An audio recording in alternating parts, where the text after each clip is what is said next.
Michigan State University to create a graduate school of management and a full-time Master of Business Administration program. Through these roles, I quickly learned that the larger systemic issues in education were not, in fact, with higher education, but rather began at the primary and secondary levels. That's why students weren't making it to college, or doing as well as they could. When we started to invest more deeply in education philanthropy, after merging Sun America with AIG, infusing our foundation with more than $1 billion, we immediately knew where we wanted to focus. In the biggest urban K-12 school systems in the country. The ones that largely educated the poor or minority students most in need. Entering this arena was, of course, an enormous risk. Many talented and intelligent men and women have attempted to reform education, and many have quit the effort because of the enormity of demolition, the lack of progress, and the system's resistance to change. Exterminate the objectives. As you know, I never shy away from an unreasonable goal. And as President Barack Obama's former chief of staff, and now Chicago Mayor Rahm Emanuel once smartly told the New York Times, Rule 1, never allow a crisis. There are opportunities to do big things. Kill. That's a good rule for everyone to keep in mind, no matter the type of crisis you find yourself confronting. Be it a tax or a bad year for your business, a shakeup in a field you want to enter, or a philanthropic cause you're about to tackle. External forces are changing your world. Offensively, change. Use crises as chances to rethink everything, question your assumptions, and start afresh. That's what we're trying to do about education. Charges set. When we first started researching why progress wasn't happening in K-12 education, we considered this an interesting proposals such as improving professional development. But the problem was deeper. These efforts alone wouldn't make enough of a difference because the systems themselves were broken. We needed a more reasonable solution. Simply put, entrenching students progress. I'm a goddamn friendly! On how well their students are learning, access to best practices, or time to learn. Because their pay and expectations are so low, many talented Americans are dissuaded from their profession at all. Quit within their first 5 years. Ask any of your friends or family members who are teachers whether their central offices are helping more difference to them in the classroom. You can guess what they'll say. School districts need it here. I suspect the reason is because too few dare to ask the right why not question. Why not redesign these districts? It's a simple matter of reframing basic assumptions. Data show that brings positive outcomes for students. Entire school systems are either redesigned or started again. But too often school systems seem to hesitate to apply. I see syntax. The nonprofit world of business.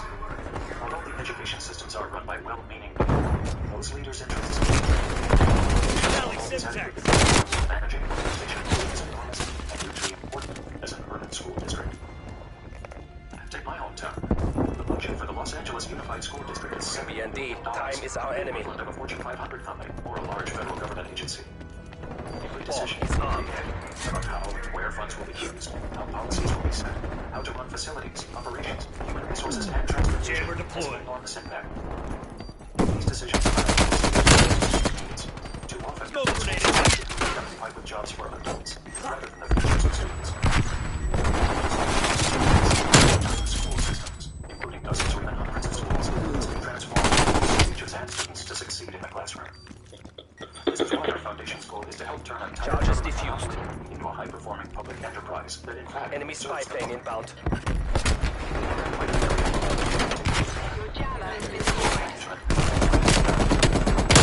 These skills are found in any high-performing organization, nonprofit, government, or private. In determining how best to leverage our investment in improving public schools, we relied on the essential ingredient in any successful organization: smart people. I realized that if we could help identify Take a moment to regroup, then prepare to redeploy. we could give teachers the necessary resources and support. Semtex Prime. That's why we decided to focus our philanthropy on training. Most of our country's 14,000 plus school districts. Leaders who can help many schools dramatically improve at once. Nothing we have done to try and create change has been easy. One of the greatest things about our scientific and medical research is the constant inspiration I derive from the scientific community's commitment to change. I never met a scientist who didn't want to knock over the status quo. In education, by contrast, I've seen hundreds of millions of dollars and countless hours of effort spent defending and preserving what is clearly a broken system. Hold the Any objective. change requires a lot of unconventional wisdom, long-term thinking, innovation, and an unwavering Hostile focus on spy what plane matters established most, overhead. helping America's students once again be the best in the world. results. We launched the Road Superintendent's Academy in 2002 to train future superintendents and administrators and students. We are proud that as of 2011, our graduates have taken on nearly 90 superintendent positions nationwide. 2/3 of our graduates will hold their posts for at least 3 years. We are also pleased that 4 good alumni have been named State Superintendent of the Year by their peers, and in 2012, one went on to be awarded the National Superintendent of the Year. To help superintendents as they work to improve the basic functions of school systems, they created the Broad Residency to infuse management talent into K-12 public education. The 2-year residency recruits successful early career professionals with master's degrees and experience in business, law, and other public service sectors to work in public school systems, charter management organizations, or state departments of education. More than 90% of Broad Residency alumni remain in public education after their first 2 years. Many are promoted rapidly Enemy and care attain high package levels of above. responsibility. Those who return to their original The fields bomb has been are passionate for planted. education reform and become advocates for improving public education. Taking big risks means giving big pushback. If your goals are large and public, you will face criticism. I know I Hostile have. RCXD I in listen your to AO. my behavior based on Bomb deactivated. there is no reason to listen to criticism based on bias and resentment. As soon as we started working in education, we faced a deluge of attacks, particularly online. Believe it or not, Bomb defused. we pay less attention to name calling and knee-jerk squeaks, but Jammers running. when I'm not getting criticism for getting involved in public education as a concerned private individual, I'm usually being hammered for not doing enough. Bomb active. Far bigger risks than government organizations or organizations, even if we share the same goal, to spur and sustain dramatic increases in student achievement for students of all backgrounds. As much as our contributions will help catalyze large-scale change, education is a $600 billion industry. $4 billion that goes into education philanthropy each year. Hostile sentry turret active. For something as important as the reinvention of our public education system,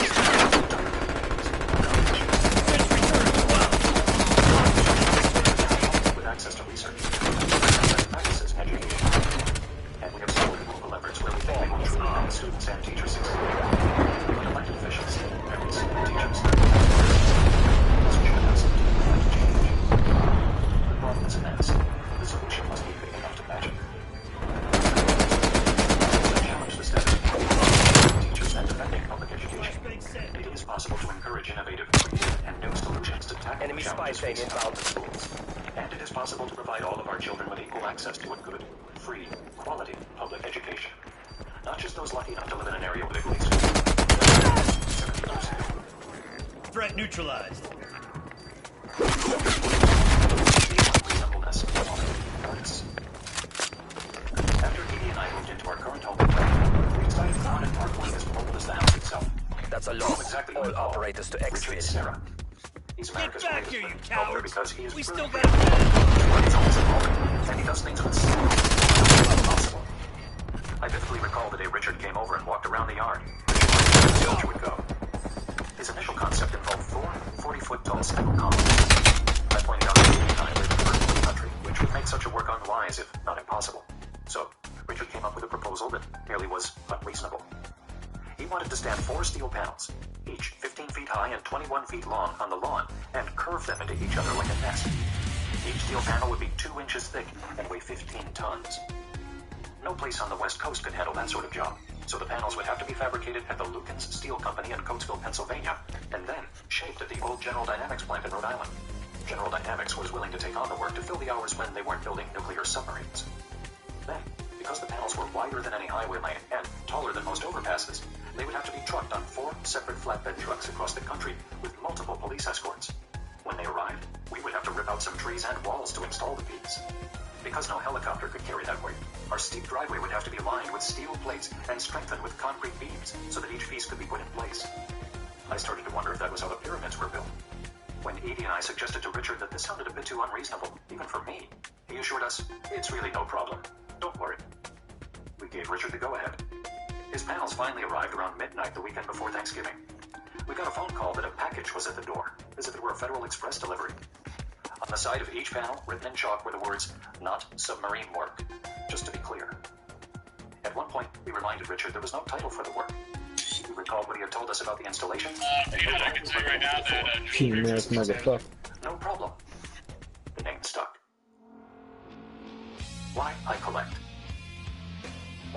artist has taken a look at No Problem and asked, "What the heck is that?"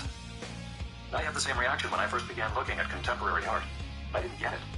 People like Cy Twombly with his pale, repeated marks on canvas, and Frank Stella with his complex metalworks were posing provocative questions, not only about the nature of art, but about perception itself.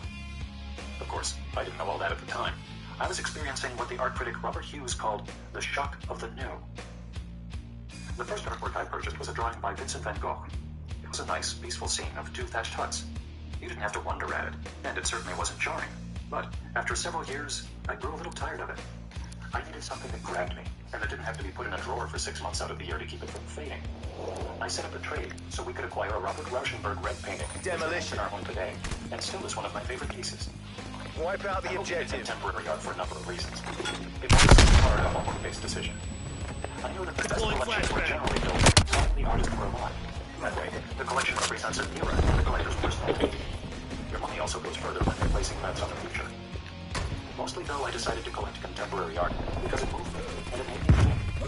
It was risky Armored because you syntax. never knew whether an artist was supported with maintaining his or her reputation. Eyes on smoke grenade. Which drives markets Bomb and is online. subject to fashion. I then go and safe bet. bomb has been planted. I also enjoy meeting artists and watching them and in business. By definition, artists are, why not, thinkers. They do what no one else would think to do. Often work very hard without seeing great returns or receiving any particular acknowledgement in their lifetimes. They tackle with brutal honesty the politics and social issues of their times. They follow their vision, no matter how strange it seems according to the conventional wisdom. I would trade the opportunity to see them for all the bad goes in the world. By the early 1980s, Edie and I had become such avid collectors of contemporary art that we started to run out of wall space in our home. But we wanted to continue collecting. We began to look for ways to share our collection with an audience far wider than our family and circle of friends. We hit on the idea of establishing a foundation that would function as a lending library for institutions, essentially creating a public collection. Doing homework will deepen your experience. Enjoyment and satisfaction. Even when it comes to hobbies. Target down. Contemporary art takes a lot of homework because you have to judge the work of a living person. When we consider buying an artwork, we think about where an artist fits among his or her artists and how the work would integrate into our collections. Most of all, we think about the artist. How significant is it? Can't confirm. All of this research has enriched my brain and really is a different set of skills and a different part of my brain than I did in business. You should seek out a passion that allows you to do the same. It will enrich your life in ways that true success simply can't. In the 1980s, we took major risks with the works we purchased. Edie and I spent a lot of time in New York City. We got to see work by up-and-comers like Keith Haring and Michelle who not smoking pot at the house. The most exciting discovery of those years for me was photographer and artist Edie and I weren't photography collectors, but I was fascinated by Cindy, who would make work of all sorts of photographers and photograph herself. An interesting twist on the traditional self-work. In 1982, white photos of her as printed $100 from a show in the basement of the Transcendent Gallery Metro Pictures on Mercer Street. They were from a series she calls Untitled Cities, and I wish we had bought every one of those photos. I still enjoy the theatricality of Cindy's works, and the way they always surprise me. Today, we have the largest collection of her work in the world. Never Sometimes doubted you it's for a late to minute, game with an MI6. artist. In the mid-1990s, for example, a few years after I saw Andy Warhol's retrospective at the Museum of Modern Art, I began buying his art. I didn't recognize the importance of his work until that show. Now we have a major group of his paintings at the Broad Art Foundation collection, including a small Lauren Campbell soup can, Pepperpot, which I bought for $11.7 million. Switching sides. At that time, a record-setting price at an auction for post-war and contemporary art. Edie had wanted to buy a Warhol soup can print in the 1960s for $100, but didn't, for fear I would think she was nuts, which I probably would have. About 40 years later, she Hold thought I the was the objective. nutty one. We were at the auction together when I bought Pepperpot, but I did so discreetly that she didn't realize I was the winner. After it was over, she whispered in my ear, Jammer We're deployed. in the lead.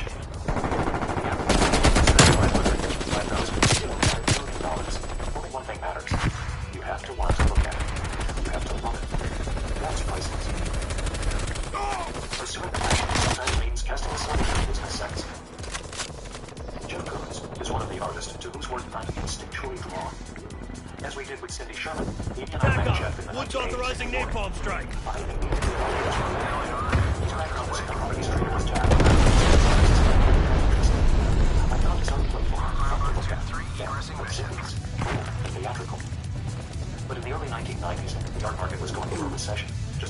me a jungle.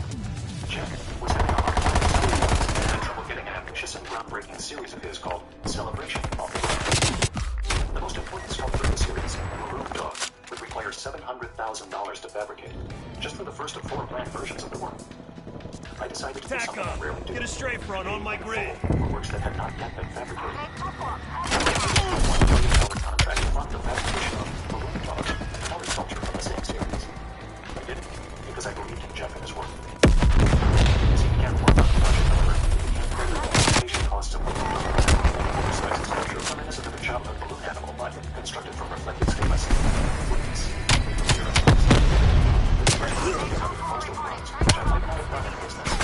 I wanted to use in business. Flash throw. I let myself approach the situation as a negotiation with Jeff and his dealers. I immediately considered all incentives, which fortunately it works. Dealers wanted to sell at a strong price. I suggested to Jeff that he increase the number of versions from 4 to 5. Get a move on, MI6. MTC's nearly done. One more piece. Hostile spy plane established overhead. Encourage the creation of more versions of an artwork. Positive on Simtex. Pieces less Hostile spy plane down. Jeff's work take off again. Enemy A below. very coveted piece. Our dramatic sculpture was shown as far away as the Guggenheim. And it was recently spent 4 years at the Berlin Temporary Museum.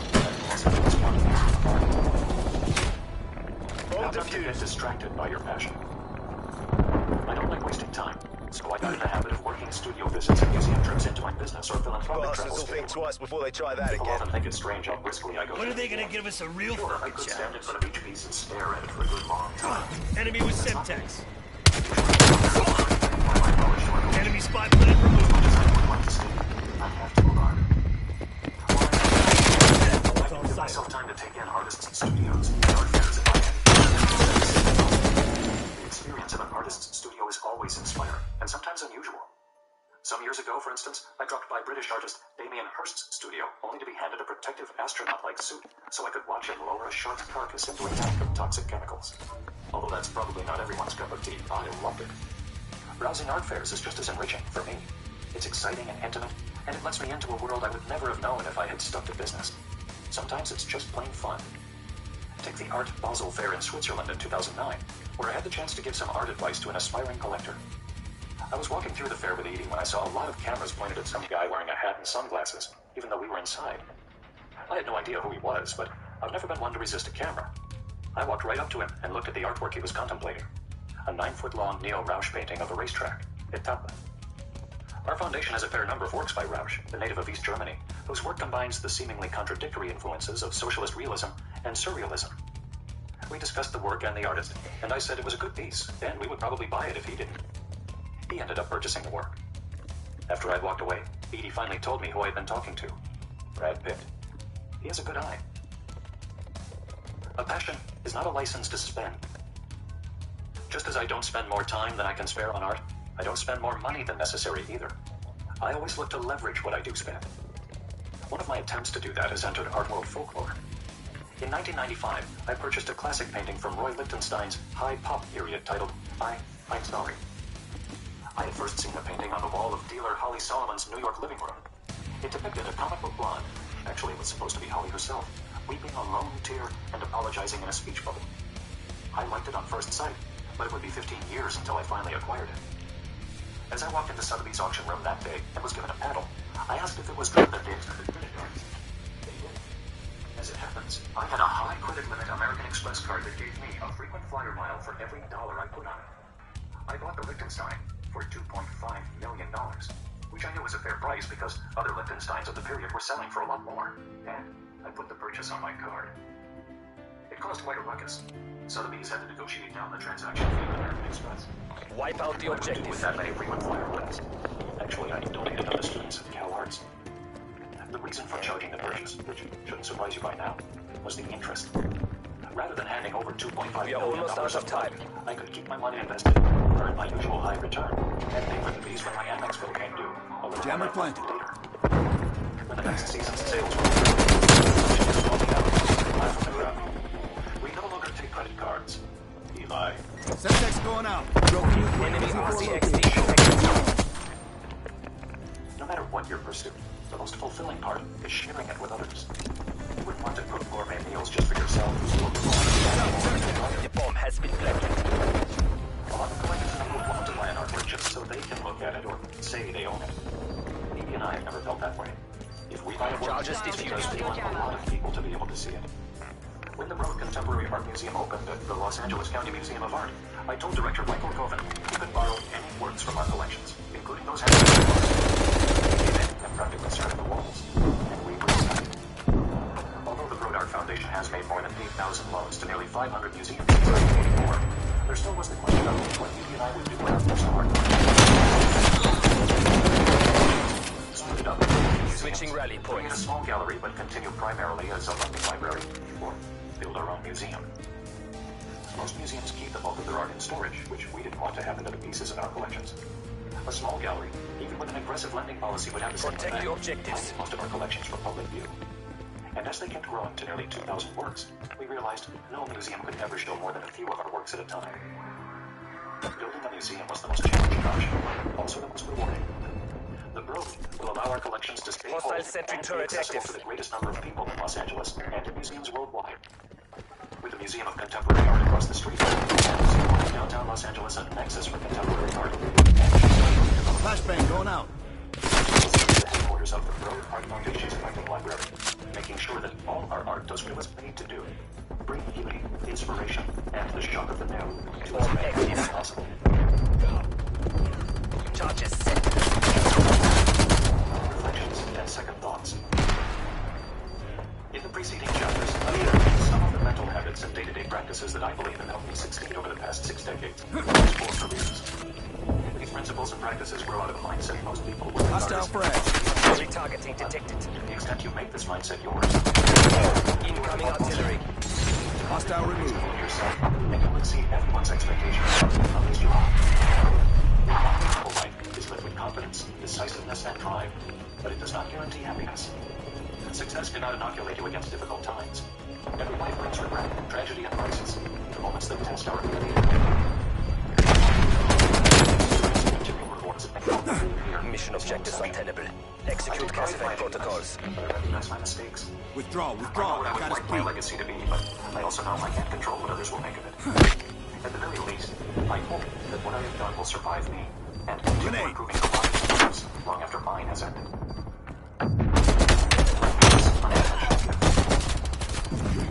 Looking back, I can see that my parents laid the foundation of my unreasonable life by giving me unusual independence at an early age. They both came from big families, and growing up in the Bronx, I had a lot of cousins and aunts and uncles around me on weekends. My closest friends were my cousin Ron, who lived near us, and Linda, my pal Bert Binder, a high school classmate with whom I remained close until he passed away a few years ago. But mostly, I was alone. I had no siblings. Between the ages of 7 and 14, I had no one I really could call a close friend. My parents both worked long hours. In the free time he had, my father usually hung out with friends.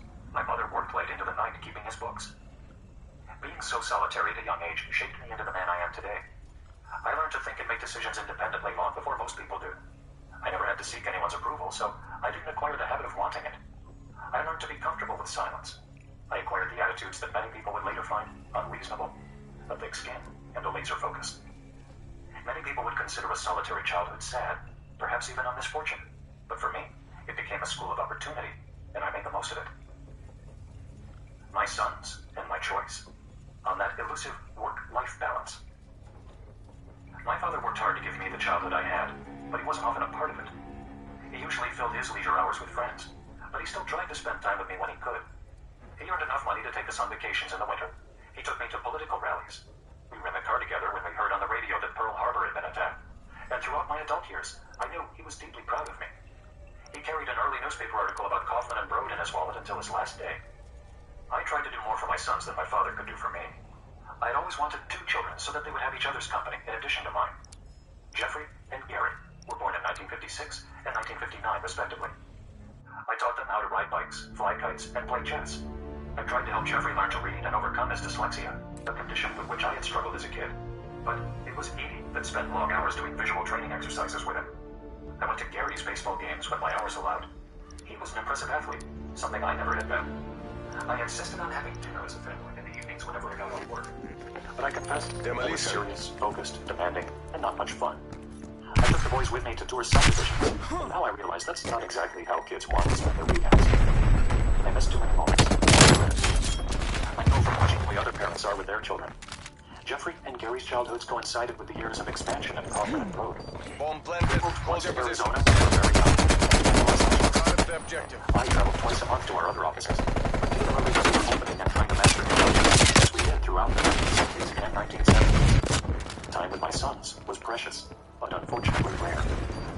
Lines from a poem by William Butler Yeats have always given me some small solace when I reflect on my family life.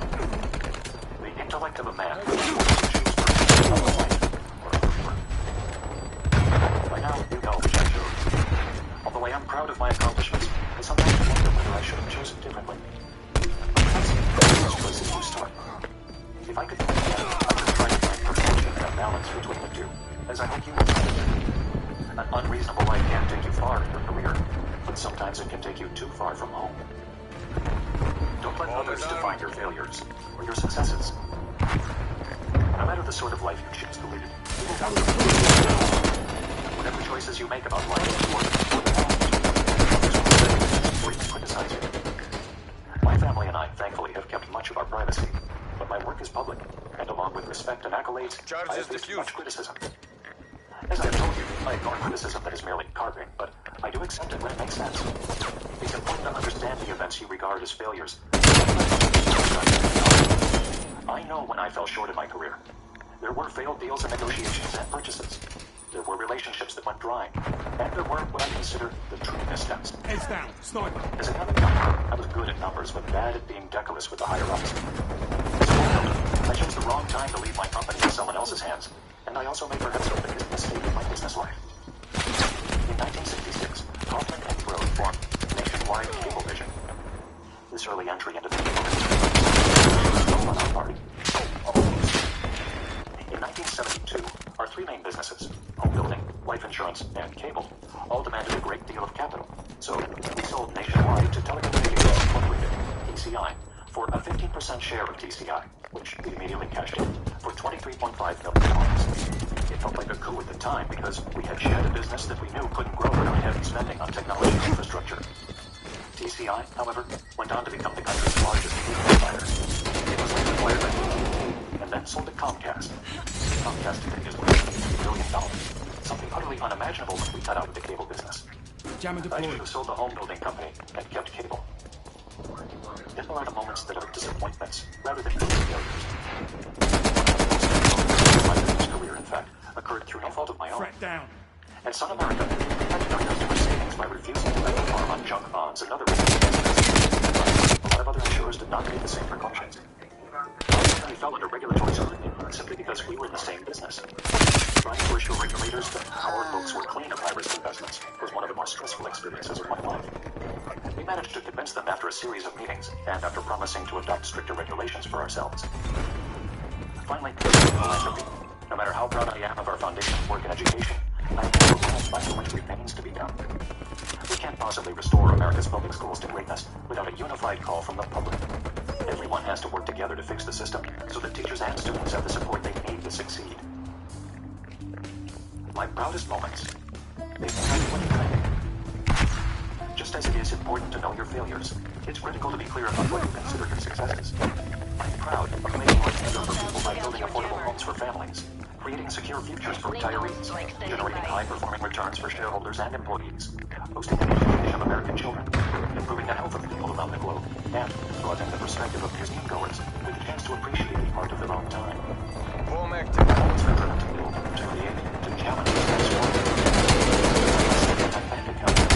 That's why I'm particularly proud that the companies I created were not just places that treated employees, customers, vendors, and competitors fairly, and conducted their business with integrity under my watch. I'm even proud of the early acquisitions and decisions that created Sun America, the ones we made merging in with AIG. You have to value the rush you get from the building, not the paycheck. Otherwise, the work is just too hard, the sacrifices too great. I'm proud that in 1984 I became the youngest certified public accountant in Michigan. If you've ever read a long journalistic profile of me, you'll probably recall that fact. That's because I keep mentioning it to reporters. After being a fairly mediocre student, I was glad to learn at age 20 that I actually could excel at something. Remember this defeat. I'm happy to Let note, it though, that inspire in our 2010, next victory. that distinction passed to Bradley Brown, a University of Michigan Dearborn graduate. I could choose to take pride in Kaufman and Broad's 100,000 house in 1977, and I am proud of that. But I'm more pleased with having gone public in 1961 on the American side.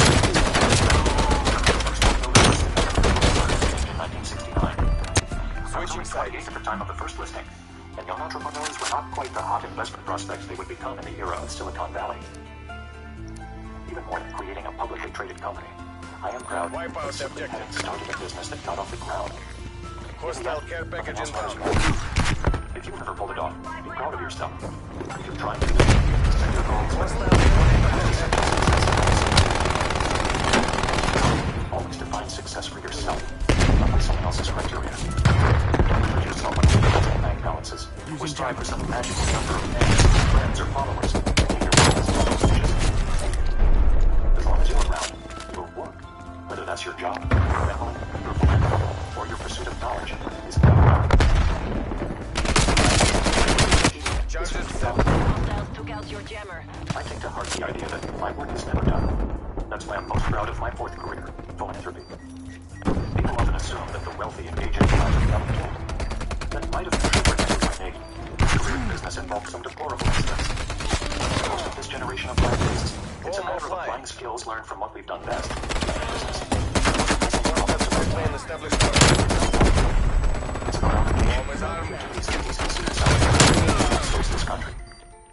I'm also proud of my work on behalf of Los Angeles. Los Angeles is an undeniable river that life survives and thrives. To win one fears for his vision, I reply that Los Angeles has become one of 4 major cultural capitals of the world, and Hollywood movies still enchant and enthrall the world more than any other artistic product from anywhere. Downtown LA is a vibrancy that rivals many other American cities. Development on Grand Avenue. Industries that are key to the future of our country, like technology, biotech, and energy, are expanding in cities. However difficult the recession is, I have confidence in the long-term future of our city and country. My family came to America from a country that ultimately would murder its children. We found more than safety, and opportunity, and the security to participate in politics and to speak their beloved Yiddish to one another in their home. I was educated in 3 public schools and in a university whose costs were modest enough that even a son of low middle-class parents could easily meet. In Los Angeles, I found perhaps the world's greatest meritocracy city, a city that apportions success according to your own efforts and not according to family, background, You performed or as class. expected, Karoo. In Prepare my to lifetime redeploy. here, I've happily watched as even the city's old barriers built on race, ethnicity, gender, and sexuality have continued to fall away. Obviously, you want to get back to a place like that. I'm very proud of my role in establishing the art and in helping raise the money to build Disney Hall. I'm honored to have launched well-planned, rather than skill development downtown, securing funding for a park on Grand Switching Avenue, rally and points. seeded medical research at Caltech, USC, UCLA, and UC San Francisco. I also expect that the Broad will one day be a respected contemporary art museum, patronized as faithfully as the Frick, the Morgan Library, and the Norton Mission Style. clock extended. The philanthropic work of our foundations, although based in Los Angeles, Using reaches flashbang. far beyond the city's boundaries. In education, serving most of the philanthropic efforts, we have invested across the country in smart people and institutions that will keep challenging the status quo. We have no choice but to radically transform our schools, or else be surpassed by other countries, not only in educational achievement, but also in economic Bomb growth online. and innovation. The solutions to the serious problems that face our world, a recessionary economic environment, unsustainable energy consumption, skyrocketing healthcare costs, start with education. Moreover, no more ways to starve our children of knowledge and the ability to apply it than we do to starve them of food. Jammer deployed. Citral, Medicine, napalm I strike know we are laying the inbound. foundation for groundbreaking understanding of disease, treatment, and hopefully prevention. We are all working on it as its employees, and what I'm most proud of is the creation of the Broad Institute. It's already first in the world in genomics. We have a brilliant leader in Eric Lander, large federal grants, and support from the best universities in the world, Harvard and MIT. We have 1,900 gifted young scientists, and a board that includes the presidents of Harvard and MIT, Genentech Chairman Art Levinson, and Lou The Gerstner, the former capitalists will CEO of remember this IBM. defeat. The biomedical investments of the Broad Foundation will improve the lives of many more people than my businesses will ever reach, and for many more years. Medicine was something I knew nothing about, but when he and I visited Eric Lander's lab in Cambridge, we got a feel for it, and we saw the drawings content work.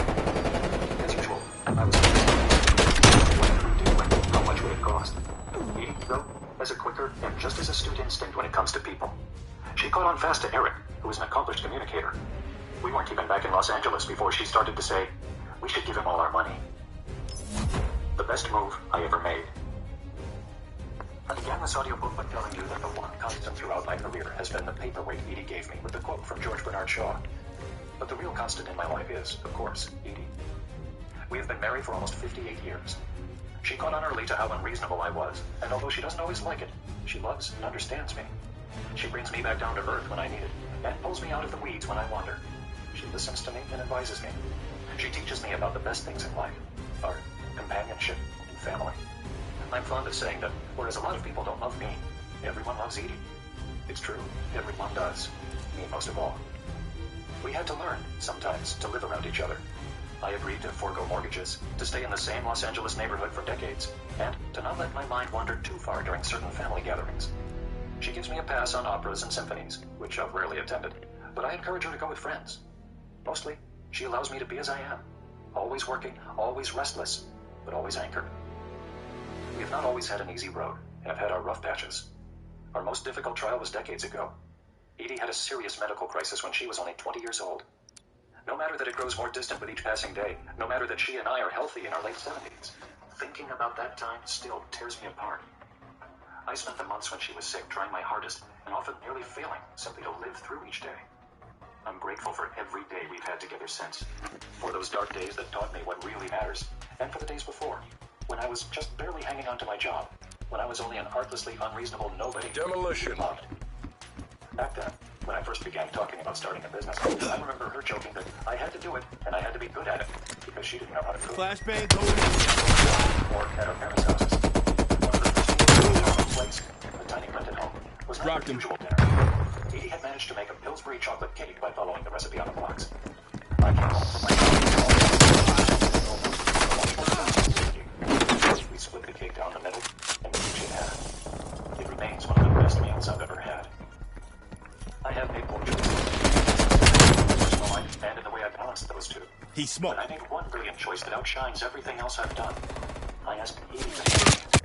Will you spend your life with? Much more so than how you choose to spend it is the most important decision you can make. Right. That's the best advice I can give you.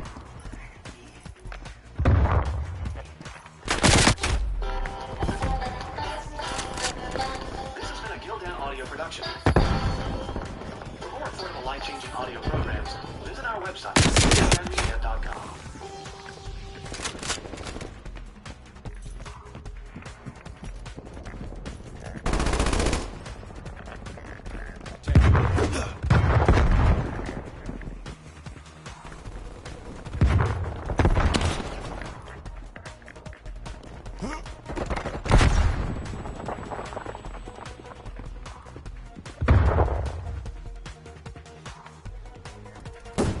Bomb active.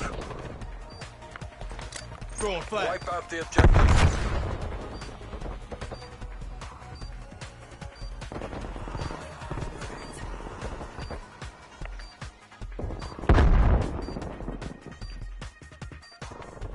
Authorizing spy plane mission.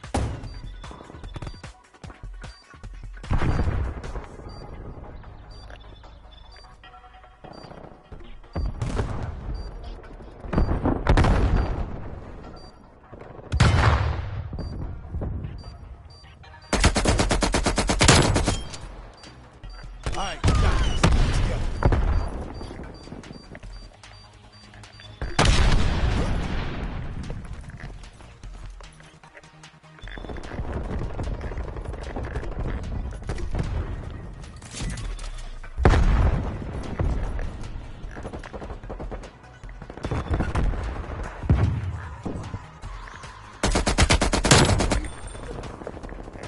They're dead.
Attack on.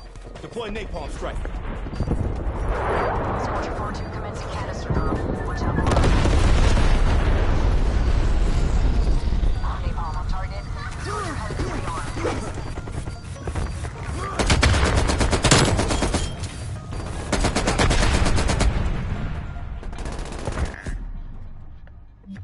Don't get cocky. We need to repeat that performance. Neutralized him.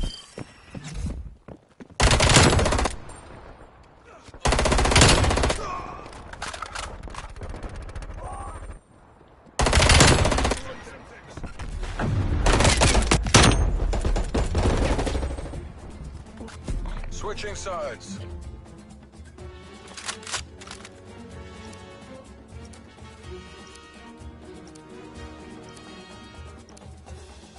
Hold the objective.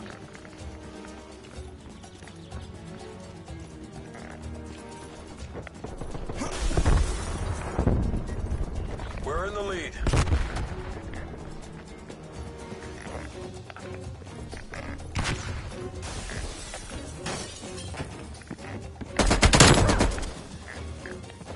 Enemy down.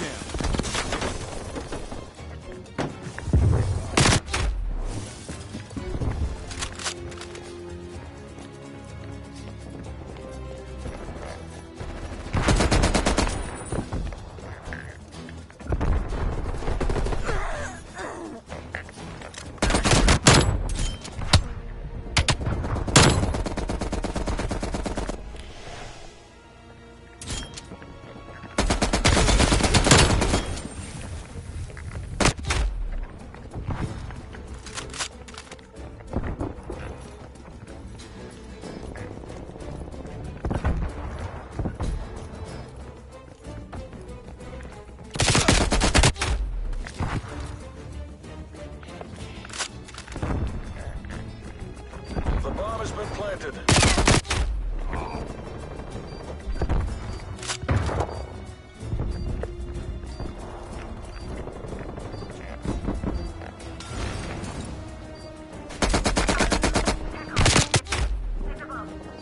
Hostile spy plane established overhead.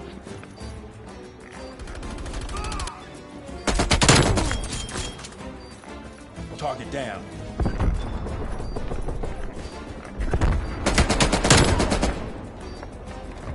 Female operator down.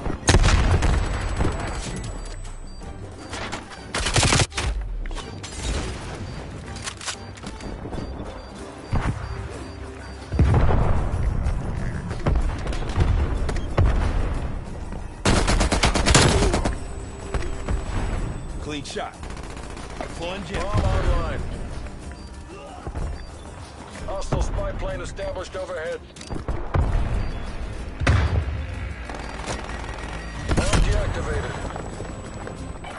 Extra is ready to deploy. Sims authorizing attack helicopter tasking. This is Tycoon. Target in sight.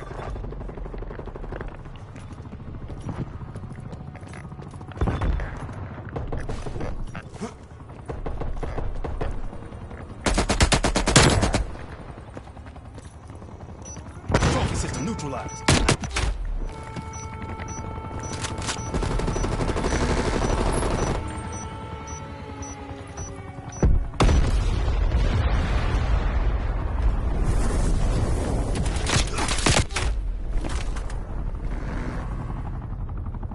Tycoon 4-9, MTL midpoint check.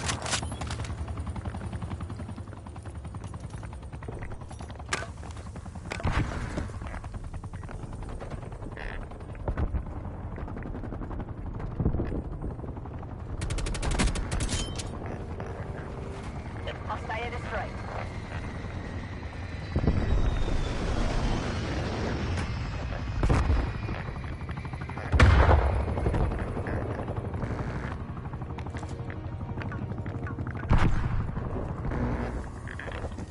Tycoon 4-9. Hotel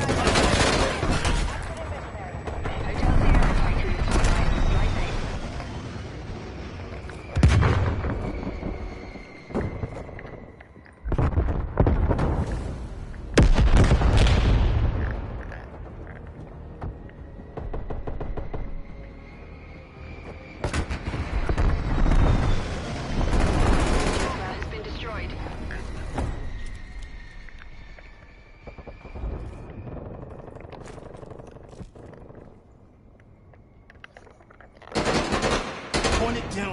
dick.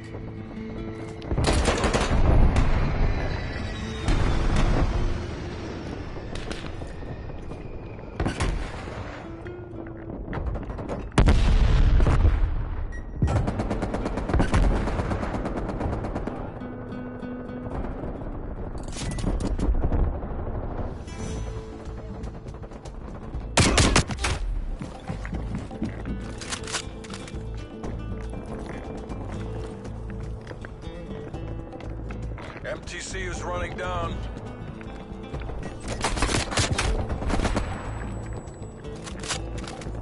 Bomb active.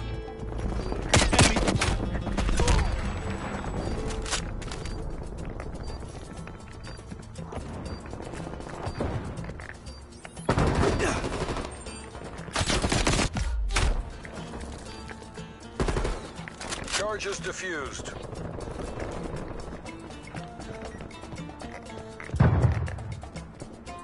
Sitrep, napalm strike inbound.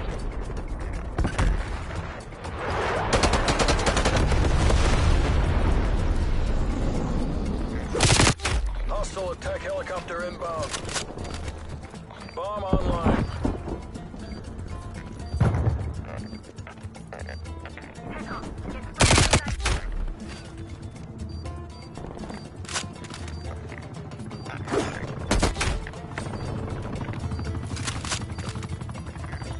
Chopper engaged.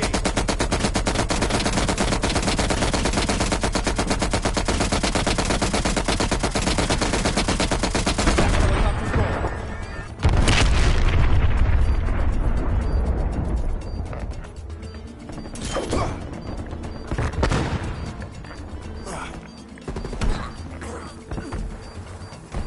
Frigate jammer online.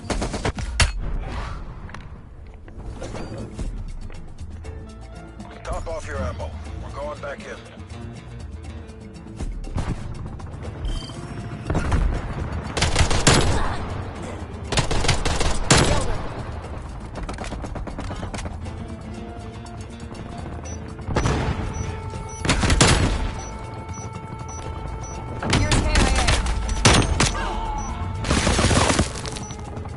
Switching rally points.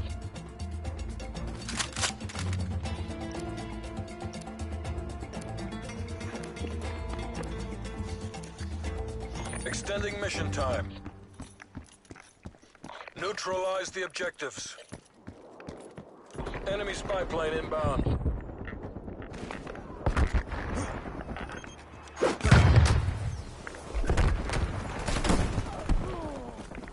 Enemy throwing Semtex. Bomb is armed. That's a kill.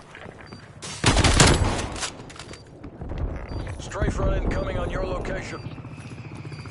Enemy napalm strike incoming.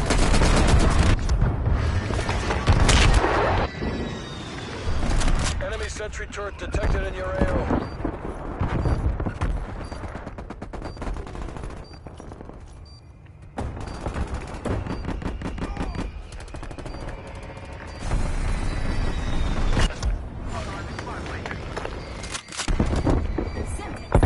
Bomb defused. Charge is set.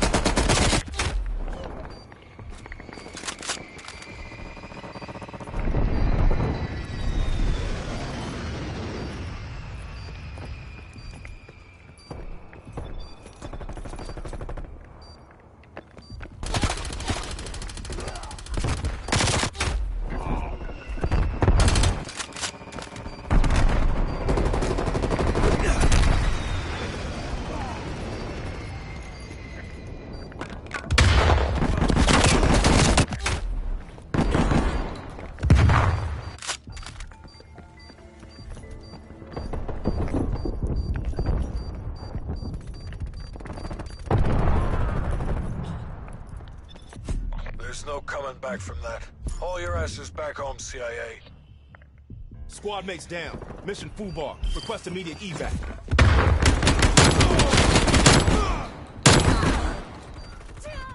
Target eliminated. Watch out, Semtex.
그래서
Demolition. Protect the objectives.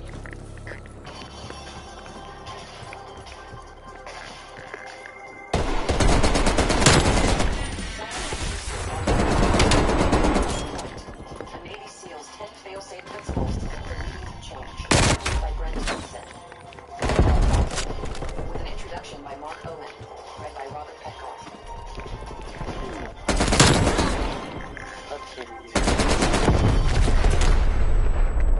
Brave servicemen and servicewomen willingly go into harm's way. The whole business leaders facing transformation into a incredible life.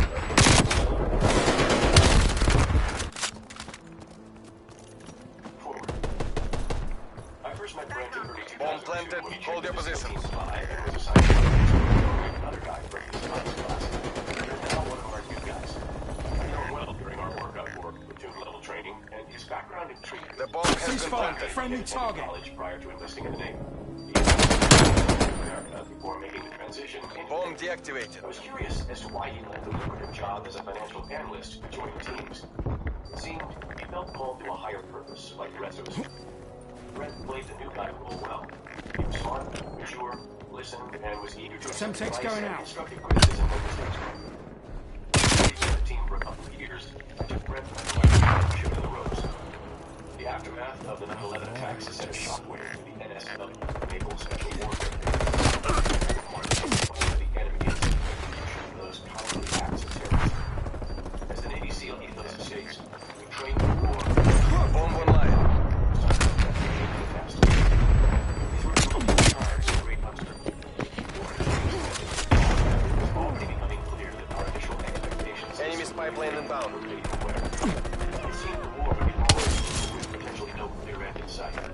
Stories and intelligence reports were filtering in from the front lines each day. Lessons learned the hard way were already being applied to our training. Our transformation was begun. Later that year, word began circulating that conflict was imminent. We took our training very seriously and hoped that we could join the fight soon. Many of our SEAL brothers had headed downrange to Afghanistan, and now those who had not yet reported. Anxious to see how things would unfold. Enemy destroyed. Our minds were racing. How would we sustain two complex wars in two very different environments and against very Remember different this opponents? defeat. Were we Let it prepared? inspire our next What would victory. we change to ensure we follow? It's ideal. U.S. Pacific Command or CENTCOM, U.S. Central Command. It was a task to send the we got the news that we were going to Iraq. Switching The sides. 2003 invasion of Iraq lasted from March 20th to May 1st, 2003, and signaled the start of the Iraq War, which was labeled Operation Iraqi Freedom by the United States. Prior to March Destroy the 19th, objective. mission in Iraq was called Operation Enduring Freedom, a carryover from the war in Afghanistan. The invasion consisted of 21 days of major combat operations in which a combined force of troops from the United States, the United Kingdom, Australia, and Poland invaded Iraq and deposed the Ba'athist government of Saddam Hussein. The invasion was primarily of a conventionally fought war, which included the capture of the Iraqi capital by American forces with the implicit assistance of the United Kingdom, Australia, and the invasion was preceded by an airstrike on the presidential palace in Baghdad on March 20th, 2003. The following day, coalition forces launched an incursion into Bosnia. While the special operations operations forces, including SEAL His assault from the Pershing Gulf to secure thoughts around Jammer deployed. The main invasion army moved into southern Iraq, occupying the region and engaging in Enemy spy plane inbound. March 23rd. Hostiles took out your jammer. Conventional forces, then headed back to Ali Al Salim Air Base in Kuwait. Our task unit for Team 5 took over in Kirby Field. Kill. I don't know yet. My computer will need Brent and I were participating in the task as we worked closely together night after night on what became a very busy report. Capture more kill missions. When we returned, I screened the Deestroying selection and training program and was accepted. The operational tempo of that command we didn't Hostile see each spy other plane years. established overhead. We kept in touch as much as possible. Z-trap. Napalm strike inbound. Memorial service for his Navy SEAL and author of American Sniper. Brent had been out of the teams for a while, attended graduate school, and become a successful entrepreneur. I had recently left the teams and published my #1 New York Times bestseller, No Easy Day. I think forward we had stayed in contact and traveled together with our The friends. mission clock is expiring. I have applied that past knowledge and principles for building high-performance organizations to the business world. Hostile strafe run inbound. Consulting and launching my own company. Some tech's going out. I offer this as on how the post-operations transformation can be applied to organizations in today's more complex and Some tech's going out. environment. I experiences these transformations as a team leader and working very closely with coalitions and other branches of the Bomb military planted. and Hold your our position. agency partners. It quickly became very apparent that be a significant transformation in organization and even the culture of the military in its entirety. As the transformation defused. unfolded, the culture of the special operations community started to align Hostile better spy with plane the mission established and overhead. strategy. And as that mission narrative continually became more singular and aligned, we realized that it was indeed possible to transform into a modern 21st century organization. Dangerous and much more decentralized, and we too had to become more adaptable.